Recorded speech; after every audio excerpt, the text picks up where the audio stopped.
So I think a lot of our problems when we're trying to implement new practices within our businesses, it's how can we make them really manageable and achievable so we can measure some level of progress, and it doesn't have to be all or nothing.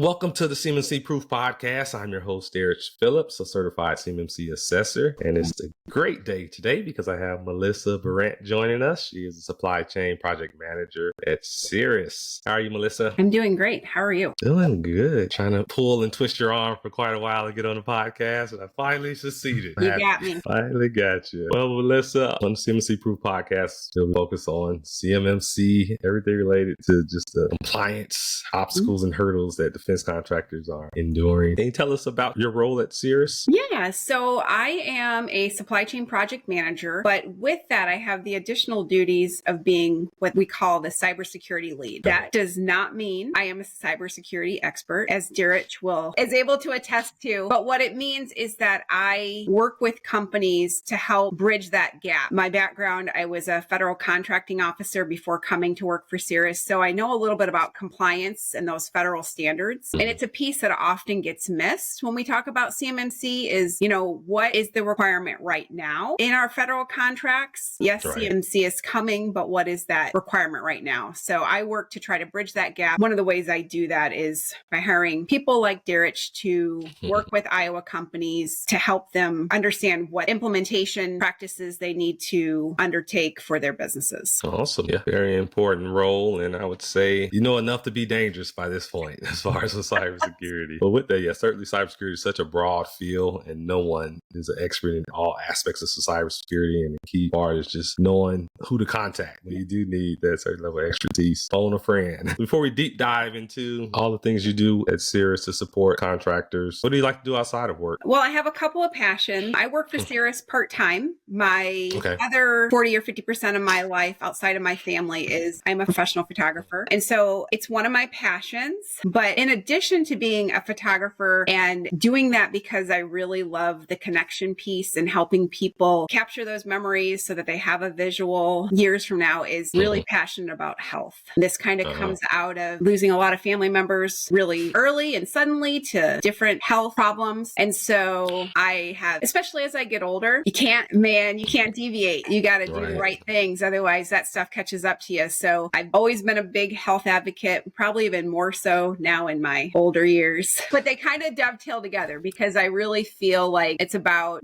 trying to work with people, encourage their best light and do the best for themselves and for their families. Awesome. Yeah, learned something new about you today. I didn't know you were a professional photographer. Honestly, I started part-time. It's interesting because there's this discussion now about the 32-hour work week. I started that probably 20 years ago when I was in my federal career. I realized being a mother and being a full-time career person was really, really challenging. And so what I negotiated was every Friday off, and I would take 8 hours of leave because I had the leave to take, or actually I would take 8 hours of no pay because we had the ability to, we weren't strictly reliant upon my financial income for our family. So we were very fortunate. And then once I came over to CIRAS, I did the same thing where I kept it part-time because I really wanted to make sure that I had the capacity to do stuff that I'm passionate about helping people, but using both that left brain and that right brain is really important for me. So yeah, indeed. I'd like to take a quick moment to thank today's sponsor, CMMC Proof Compliance Acceleration System.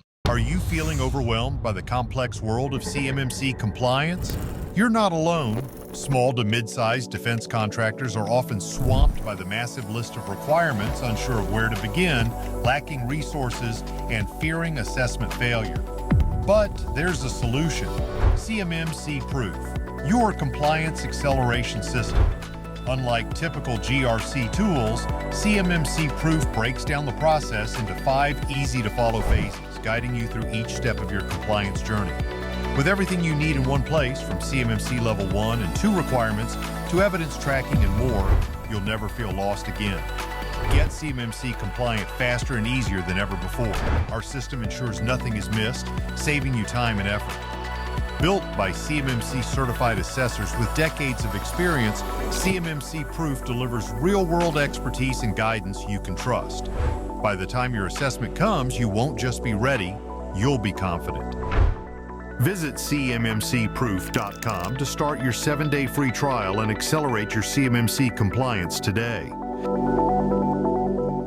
So how did you end up in government contracting? Tell us about that journey. I started with the federal government. It would be 25 years ago, 1999. August 2nd, 1999 was my service comp date, I believe. I started in accounting as a temporary employee. And then back then, it was challenging to find a job working for the government, but it was kind of a coveted position. And after years of putting in the time, I finally got a position in contracting. I did some work in, accounting and logistics, but my longest tenure was in accounting, and I started as a contract specialist, and I was what they call a contracting intern. And then obviously my last position before I left the government I was a contracting officer. And in that time, I managed contracts. It was called the Reach Back mission. And we were basically reaching back and supporting Iraq and Afghanistan missions. So it was a really, really challenging assignment. It wasn't Zoom calls at the time, but web calls at like midnight to meet with colonels overseas stationed in Iraq.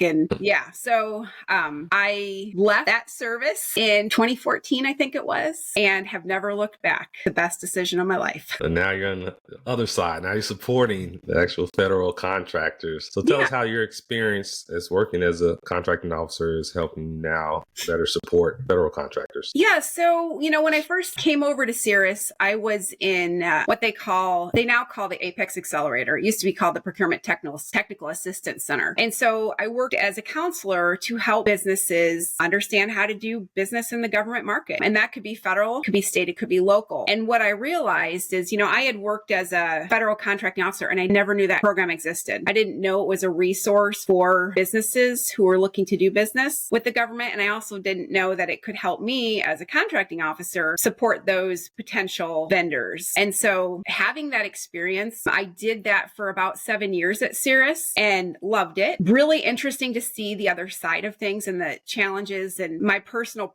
passion was to try and knock down some of those barriers that federally we put into place, because I think sometimes we don't realize, hey, this is how it is, right? Well, that's really challenging for especially small businesses who are trying to enter the market. And as we talk about that defense industrial base, one of the things I learned over the last 10 years now working for CIRAS is it is really hard to support that defense industrial base, those small to medium-sized manufacturers who are really critical to the big guys are great too, but those big guys rely heavily on those small guys. And so trying to figure out a way to support them better because we're not great at it. And that's kind of been my personal passion project at CIRAS is how can I better understand our small and medium-sized manufacturers and get them into the room so that I can find ways to help them. You have to be willing to help yourself. I can't do it all for you, right? But how can I connect you to resources that will help you grow your business? Awesome. Yeah, I certainly see how that insight working as a contractor or contracting officer has really helped benefit you supporting those small businesses. And I can attest over the year we've been working together, you're really passionate about supporting those small and medium-sized manufacturers. What are some of the common challenges you see that they encounter when trying to break into the federal contracting space, federal contractors or subcontractors? Specifically for that group, I think the world doesn't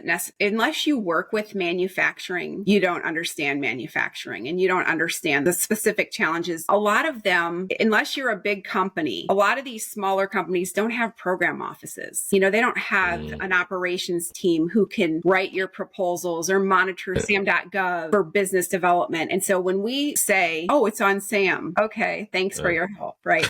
So they just lack some of those resources. They are absolutely fantastic at what they do, their skill set. And this is how I always try to look at things, when we don't understand something is we all have our strengths in the world. And it's really important to recognize that we can't all be good at everything. And so where can we help each other by filling in some of those gaps? For example, cybersecurity, that's a really big, heavy lift for companies. But how can we figure out ways to make that not such a heavy lift and break it down into more manageable chunks so that it's not like, you have to completely submerge yourself in your business, both financially and operationally to make it happen? Like what's a medium or a small size step they can move, to move that needle in the right direction? Agreed. So you and I both, recently we had the opportunity to deliver the CMMC Level 1 boot camp, the cybersecurity boot camp for federal contractors. And you were instrumental in terms of just the planning and just kind of thinking of the idea like, hey, how can we break this down into smaller pieces for defense contractors? And that was kind of an aha moment for me, because once you get so far in the weeds, and me being an assessor, you can kind of lose sight of, this is complicated. And let's make this simpler for everyone. Instead of just saying, hey, you need to be CMMC Level 1, Level 2 compliant by this certain date, let's do it. But let's step back. Yeah, you really helped me step back and look at it. Let's break this out into pieces. And what was your motivation behind wanting to put on that, deliver that boot camp for the CIRAS community? So I've had the task kind of unofficially since 2017 when that DFARS clause was published. I've had the task of following cybersecurity, how that was going to impact our Iowa businesses. And so we've gone through at CIRAS, we've gone through a number of different iterations of what does support look like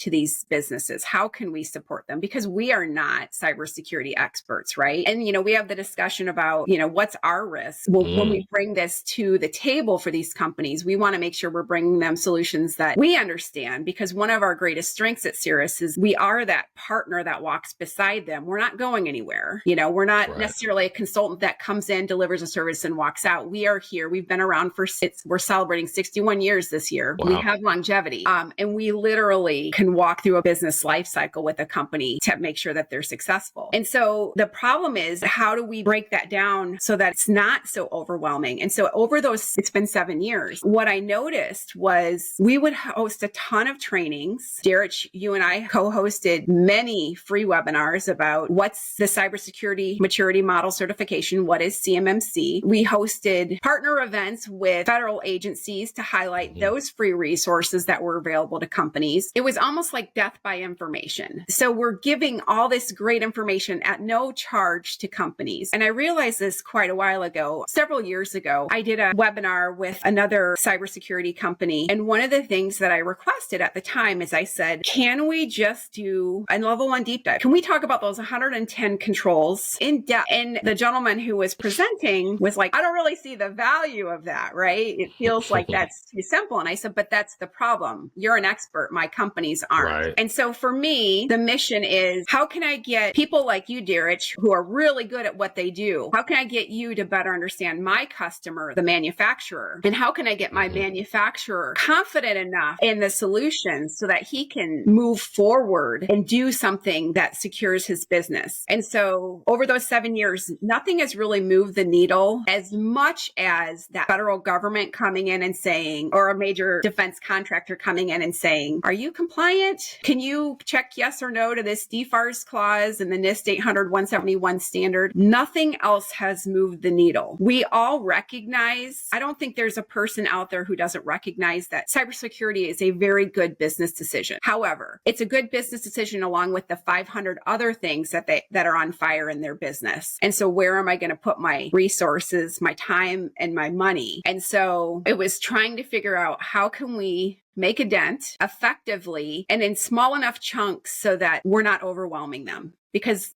I've been on that side of things where I have a lot to say. I learned that being a PTAC counselor. I have so much I can share with you.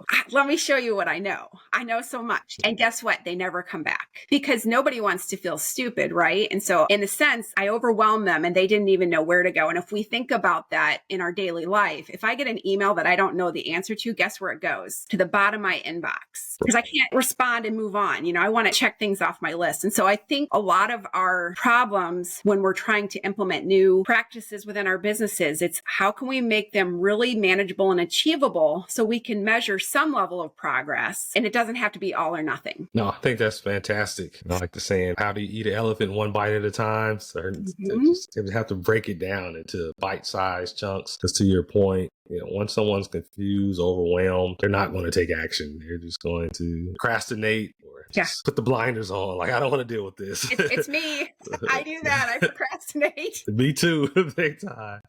So yeah, that certainly is a valuable lesson that should be applied to contracting, especially cybersecurity, because we love our acronyms and all of the just getting deep into the weeds and the technology, but having to understand that that's not their expertise. Just like if we're speaking with your clients and they're going deep into the weeds about manufacturing. And my eyes are going to glaze over. I have no idea about it. I don't understand that concept, what that industry. So really good point. And that's what we try to do. That's what my role is at CIRAS, is to try and bridge that gap between you and them. And, cyber vendors or any kind of vendor, because we work with a bunch of different types of vendors at CIRAS in our mission, but to vendors that will work well with our manufacturers, because, we don't necessarily, if your personality is not one that's going to work well with, that's our reputation on the line. So we take that very seriously. Right. Exactly. We want to get the right fit. Because, like I say, y'all have been around for 61 years and built that trust within the community. And you don't want to destroy that trust overnight by giving misinformation or making bad recommendations. Exactly. So when you look at the CMMC ecosystem, consultants, and just the free resources available and everything that's kind of being thrown at defense contractors, what are some shortcomings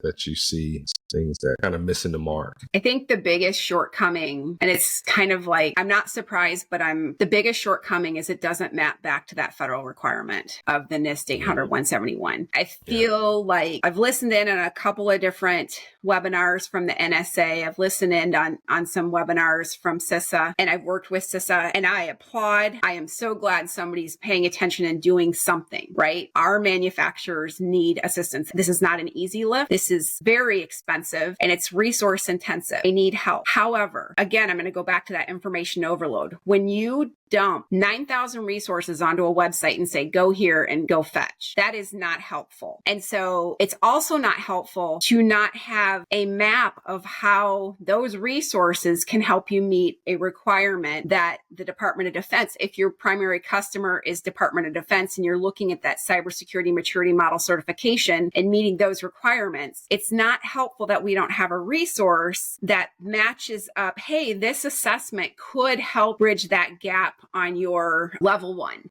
or level 2. I think that's a real omission, and somewhat understand it because I know that not everybody is looking at Department of Defense, right? So in the government, we have so many different agencies, and everybody, we've got Army, Navy, Air Force, Marines, and they can't even get on the same page, right? Because we all know better and know best for our organization. And kind of similarly, when we think of the federal government, we all have bias towards what we think is the best, and it may be best for their particular market under that sector. But I think we're doing a disservice to just throw free resources out there, because they're paying a lot of money for these resources to have them available. Make it make sense and connect them to real actionable results, because I know our manufacturers are hungry for those, and then along with that, so you have these resources, then talk with your MEPs, that Manufacturing Extension Partnership Program that CIRAS is part of. That's a nationwide network for manufacturers. Talk with them about what is some effective methodologies for getting manufacturers to use these tools. Right. Instead we're all working in silos and we're all trying to solve the problem separately. Yes. And it's like, reinventing the wheel. Let's collaborate. We are boots on the ground. The MEP centers are boots on the ground with those manufacturers. Talk to us about what those challenges are, because we can help bridge some of that knowledge gap. And it doesn't pass the test of saying, if they don't know, they don't know. Well, we don't want that outcome. We need these small and medium businesses to be successful. They provide a viable, very important role to our nation's manufacturing. And it's not the right answer to say, too bad, so sad. We put it out on a website, and if you didn't get it, you didn't get it. That's not the right way to approach the problem. Yeah, I agree. And going back to our boot camp that we did in partnership with CIRAS, it was really enlightening, the questions that we were receiving, and kind of we scoped it down to those 15 level 1 requirements that ultimately all federal contractors are responsible for. We're protecting federal contract information, but to just kind of deep dive into those and have actionable steps like, okay, this is how you can accomplish or achieve or satisfy this requirement. And it made a big difference. And I was just impressed how collaborative and all of the questions we were getting and feedback, and just kind of rolled up our sleeves and did the work versus just said, okay, look at the requirements and good luck. Yeah. And that's exactly, I understand that it may feel a little bit rudimentary, right? Like, well, it's out there. You can find it. Guess the whole world is out on the internet. We don't have to hire anybody for anything. I can go to YouTube and find a video walking me through. The problem is time is a scarce resource for every single person on this planet. And what can we do? How can we help facilitate some of this? There's a reason why these programs like the MEP and the Apex teams exist. If we think about it, it's like in life, we all need a coach for different things. And it's no different for a business. And so if we all feel a little bit more comfortable, if we have somebody to bounce those ideas off of, and that's where with that boot camp that you delivered, the hope was we can break down these practices and principles into layman's terms, because I'm a moderately intelligent individual, but I read those things and I'm like, what does that mean? Let's talk about this. What is this? Definitely not in plain English. Right.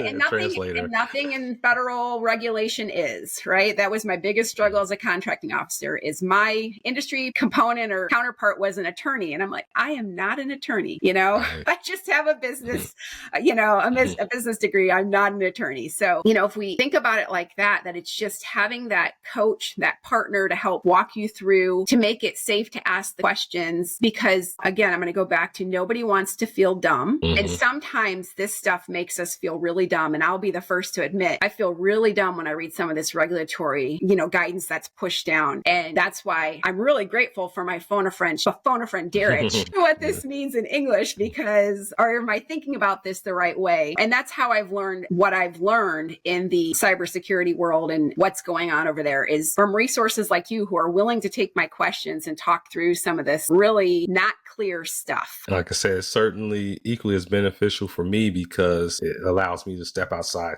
just the details of weeds and realize, okay, I'm not speaking the same language. We need to speak plain English to make the translation. Same with the contracting, like we're going to the boot camp.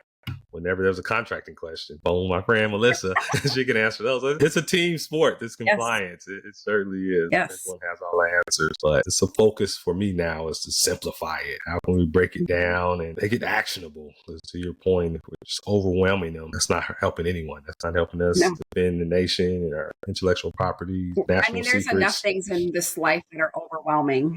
Right? I was just going to say, I'm just trying to find ways to simplify, right? To declutter my brain. How do I get a straight path of thought and not, my brain's like a squirrel anyway. It's constantly, but how can I make it as simple as possible? Exactly. And I think it's counterintuitive for us, especially as we become more of an expert in our field. Like you mentioned, you kind of want to show off what you know, but that's going to confuse people. You're going to lose people. So you want to keep it simple. I think the lesson I learned anyway, don't forget where you come from, right? Stay humble and remember that we're all just human beings trying to figure this stuff out. And so obviously we want to, especially in, the professional arena, we want to shine and show I know something. But I think there's a way to do that and still be, I think one of the biggest for me, when I'm looking at a consultant to work with companies in Iowa, one of the biggest things I look at is, does this person have the ability to work as a human being? You might be really, really great at what you do, but do you know how to communicate effectively? Not up here. This is kind of like the old when you're in college and you have that professor who just knows so much and they're talking at this level and you're down here going, whoa, I don't speak that language. Help me out, right? And then we have the TAs who try to help us. And then I'm not sure the TAs in my university were that great. I see CIRAS as kind of that TA who is kind of in the middle and helps to kind of bridge that knowledge gap, almost be a translator. Okay, I know some things about manufacturing. I am not a manufacturing expert either. I know some things about government contracting, not an expert because there's so much to know, right? I'm still learning 25 years later. It's always changing. Yeah. Always changing. I know enough to know what questions to ask generally. And those are the things, when I look at the current environment and I go on LinkedIn and everyone's, rulemaking process, CMMC, stop. What's in the contract? If the contract has the DFARS clause and you have CUI, controlled unclassified information in your organization as a result of that contract, you are required to be to that NIST standard right now. Not optional. Not when the rule gets passed. You are supposed to be implementing 800-171 on those practices now. And actually, when you do your self-assessment that you submit to that SPRS system, you're kind of attesting that you're doing that. So it's really important that people, so that's my biggest fear with manufacturers, is that they don't know what they don't know. And this is not just manufacturers, this is any business that does business with the government. They don't know what they don't know. And I know that a lot of those contracts, we dump a lot of clauses in there that have a lot of words that are in legalese, and we may or may not read them. And that's a risk. Yeah, absolutely. Yeah, really good points. And another thing, valuable insight that you gave me is with LinkedIn. It's like you go on LinkedIn and it's really the subject matter experts within the CMMC system, ecosystem talking to each other. The manufacturers, they're not spending all day on LinkedIn and in the comments. So that was an aha moment for me as well, because I would kind of get caught and go down rabbit holes talking to other assessors and just debating different. This is really irrelevant. They're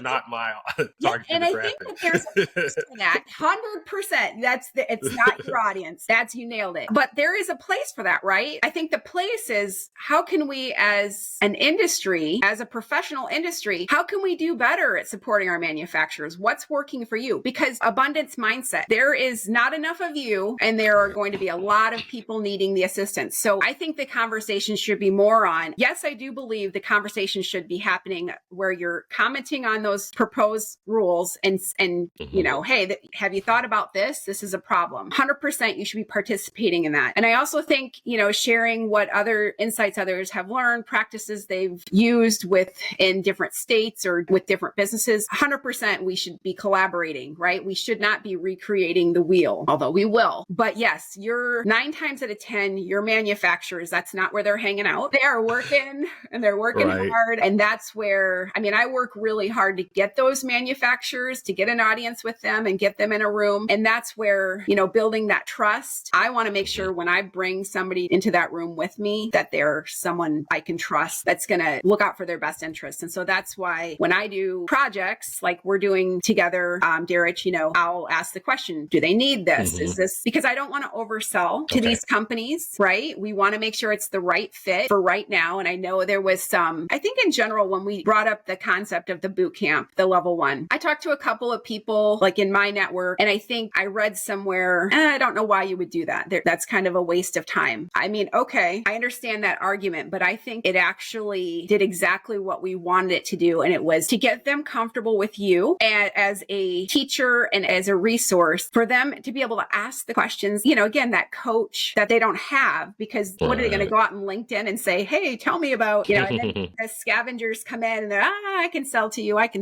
And I can sell to you a lot because you don't know what you're buying. So I'm going to sell it all. That's what I hoped our boot camp would create. And it did. And now we're going into this even heavier lift, talking through the tenets of level 2, because we do have some advanced companies who have that technical background. They just aren't sure what all of the things mean. So, you know, I challenged you, could we create some kind of a course that would allow companies to understand those tenets of the level 2, those requirements of the level 2? They would do their own implementation, but also it's an opportunity for you, right? It's a business opportunity because perhaps they realize this is too much. And if it's a lot of work. And if it is, because if the professionals are hiring a professional, right? Which we do, we know what our limits are, but not everybody everything's constrained right now, especially financially for a lot of our businesses. And so they're trying to make tough decisions. And so I still feel if we can get these companies through level 2, give them enough so that they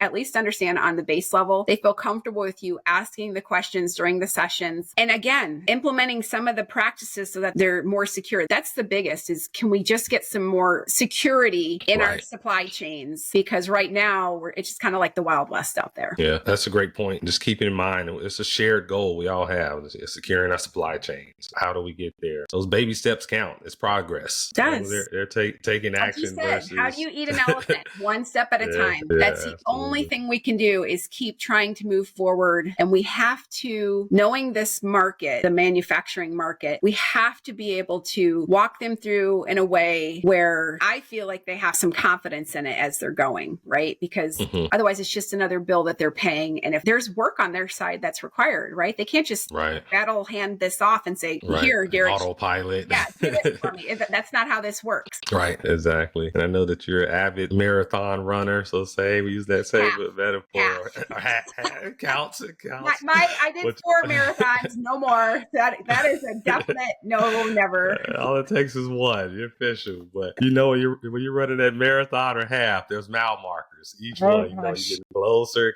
All right, mile 3, 4, 16. Yeah. I like mile 13 personally. Yeah, you're there 1.1 left. You're in the home stretch. You can hear them calling your name, cheering you on. It certainly is a team sport. It takes that effort. And like I said, we're getting ready to kick off the level 2 boot camp. Really excited about that. We have some of the same companies that were in the level 1, so we get to build on what covered in level 1. And again, I think just boiling it down to simplicity, we are being kind of innovative, surprisingly, just keeping it simple in the CMMC ecosystem. I haven't seen anything like it outside of like the official certification trainings, and those are just kind of different audience. It's more so for those who are preparing to be certified assessors. So to break it down for focusing on implementation, actionable steps, I haven't seen it. So excited to see how I've seen some similar. I don't know if they're exactly the same. You know, I try to assess what's out there, and I think there were some that were done like in person. This was, we did virtual boot camp. What was it? 4 weeks. 2 hours a day for those 2 hours 4 weeks. per session, 4 weeks. Yeah. And people continued to show up and they were engaged. They had questions and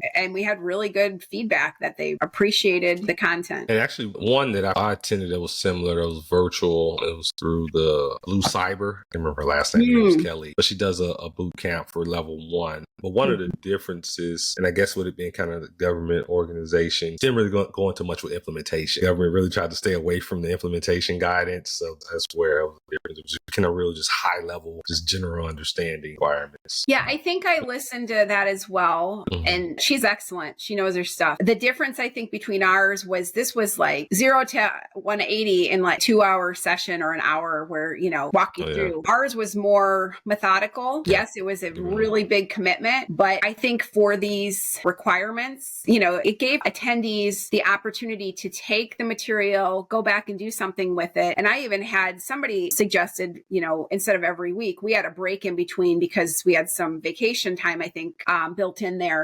I had attendees who said, well, why not do it 1 week and then come back in a month? And which I think is 2 months. Yeah. I mean, it could go either way, right? We recorded the content. My personal opinion is virtual content is great, but I like the ability to ask questions while the session is ongoing. So pre-recorded, it's great that it's there. That's not my learning style. We see that at CIRAS where, we have the recordings, but they don't watch them. Right. I bet you 90% of the people who ask for the recording never watch it. So there is something about that live component that people appreciate. Agreed. So we've seen recently some high profile False Claims Act cases related to cybersecurity noncompliance, DFAR 7012 noncompliance. From your experience just working with those manufacturers, small businesses, what effect do you think that has on them? Think it makes them want to take action more, or just kind of puts them more in a paralysis state where I feel even more confused and just less likely to take action? Curious from your perspective. I don't know that it has a huge effect on them because I don't know that it really hits their radar. I think, again, if you think about where these discussions are happening, it's on LinkedIn and it's in the circle. I follow all the cyber people because I'm interested. Right. I don't know that my manufacturers do,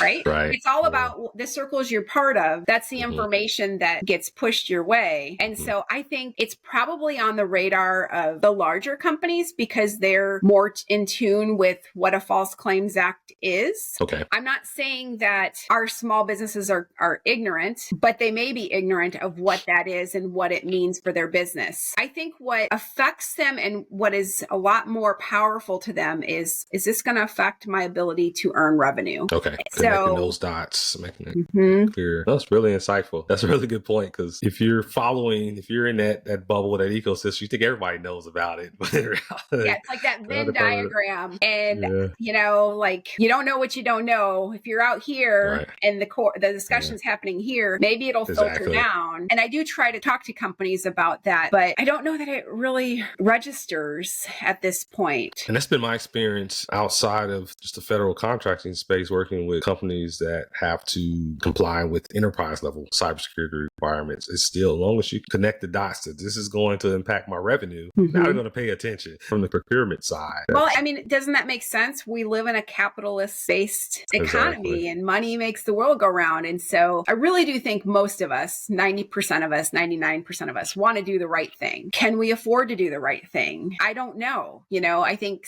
sometimes those requirements for anything. I'm a bit of a, I used to read Tom Clancy, all the conspiracy theory novels, about, but I also look at, I'm not a conspiracy theorist, but I think I'm a realist in that when we think about our infrastructure as a whole, all these little things happening, like data breaches, like the Delta Airlines cloud strike, Southwest Airlines, that's a symptom of a bigger problem. And there is, I do not believe there is an airline or a large company who has it all together. I think they have just been able to cobble together enough to get by. And if we really wanted to pull back the curtain and see the wizard, we would realize, wow, this is scary, right? And so we don't, because we can't handle that, because and that's where we have to do bite-sized chunks, because to do anything else is overwhelming.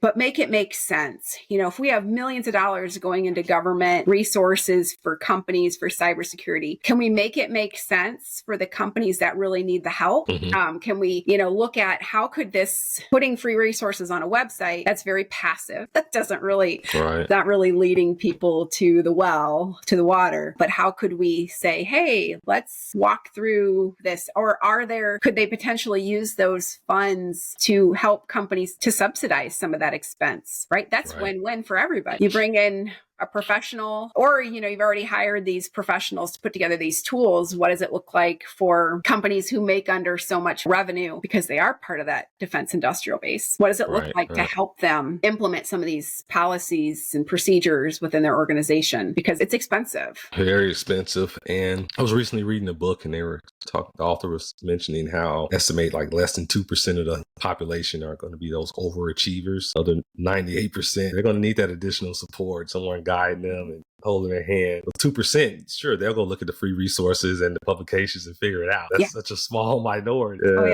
I mean, I'm pretty motivated to do things, but I think we're all motivated by different things. So what's your motivation? What's your passion, right? Mine is not cyber, but I will. My feed for LinkedIn is very different than my feed for Instagram or Facebook. Instagram, it's all health. Compartmentalize it. So I'm not listening to cyber on my private time. That is all about, health and longevity and how do I get to that 100 club, the blue zones. But I think that we're, as individuals, as humans, we're all very similar. There are some things that, it amazes me what, my husband, he's an engineer and he watches these shows. I'll come down and he's watching like how to build a motor. And I'm like, I can't believe people watch that. Find it entertaining, actually. He loves it. And he knows everything about every vehicle that's on the road and their performance and their, the gas mileage and disadvantages to this type of motor versus that. And I'm like, who cares? I just want a car that drives. But to that point, we all, again, have that superpower or that passion. And so I think that even for that 98% or, that 2%, it's probably very targeted what they're interested in. And exactly. Based on whatever that interest or passion is, you could probably make that argument for any group. There are probably even video gamers, right? People may make some kind of an assumption that all they do is like to play video games, but there's some really interesting, there's a lot of technical, research done, there's a lot of things behind that I have no interest in knowing ever. But, my son loves to play video games and it's fascinating. He'll sit and watch YouTube videos all day long, like how to break this, whatever. And I'm like, oh my gosh. Yeah, we all got those things we're passionate about and a deep dive into, just like I'm sure you spend a lot of time researching photography. I do. That's my other little feed. Yeah, it's funny. I joke with my wife all the time. She's a co-founder of Aspire Cyber, but cybersecurity is not her passion by far. But she'll laugh when I deep dive into some cybersecurity or listen to podcasts. She has no interest in that. To your point, we all have things we're interested in and we're willing to overachieve in. That's going to be a small subset of things we have to do. yeah. Well, Melissa, you've provided us a lot of great insights. I just love talking with you and working with you. I knew this would be an awesome podcast. Glad you finally said yes. Thanks for not giving up. Yeah, you gotta be persistent. It's never no, it's just not right now, right? That's the message I learned in life. Absolutely. So speaking of that message, what have you learned throughout your career that you know now that you wish you knew earlier in your career? I think one of my biggest realizations is that if we look at life, it's a marketing problem. And I say that because, my parents both came from big families. And you look at families and you look at who stays connected to who. And then if you look at an organization and you look at who reaches out to who within an organization, it's about people you've connected with and you've built trust with and that you continue to show up for, right? So I talk a lot. One of my little passions is, connection and building connection and what I call, because I live in Iowa, I call planting seeds, right? Every connection, every time we meet somebody, it's an opportunity to plant a seed, not to turn around into a sale tomorrow, but to grow because harvests don't grow overnight, right? We have to water them and we have to feed them. We have to feed our personal relationships or else bad things happen. The same with our work relationships, right? Actually, I really thought about this during the pandemic. It was so interesting to me how, we were all very isolated, and depending on what your feed was, because that was our tie to the outside world, it really seemed to influence your attitude. But, then you would talk to that person who was, seemed really negative. You talk to that person in person, you're like, oh, see, it's still the same person I know. And so for me, it's don't forget that we need to do regular check-ins, not only with each other personally, but professionally, because nothing stays the same, right? We have to continue watering those seeds that we've sown. And if we do, guess who's potentially top of mind when we have a question, right? So this is the great thing to think about when you're in sales. And I've never been in sales and I don't want to be because that's just not my personality. However, how many of you answer a cold call to a number you don't know on your call ID? I don't. It goes to my voicemail. Maybe I do for my business. Right. But if I know that person, I'm more likely to pick up the phone, right? And if I'm in person, I'm definitely more likely to talk. So I just think life is a marketing problem. You got to keep planting those seeds, keep showing up for each other. And don't forget that, we're just all humans trying to survive and do the right thing. I really do believe people try to do the right thing. So that's been my big takeaway in the last 10 years. That's awesome. I'm glad you shared that with us. I like it a lot, late in many ways. Well, Melissa, really appreciate your time today. You've been generous with it and sharing your wisdom. So thank you. Leave it at that. Thank you. All right. If you receive value from this episode, I invite you to subscribe and like so that you're the first to know when we release new episodes. Also, check out CMMCproof.com to learn more about the arsenal of resources that we provide to equip you to conquer CMMC. We'll see you next time.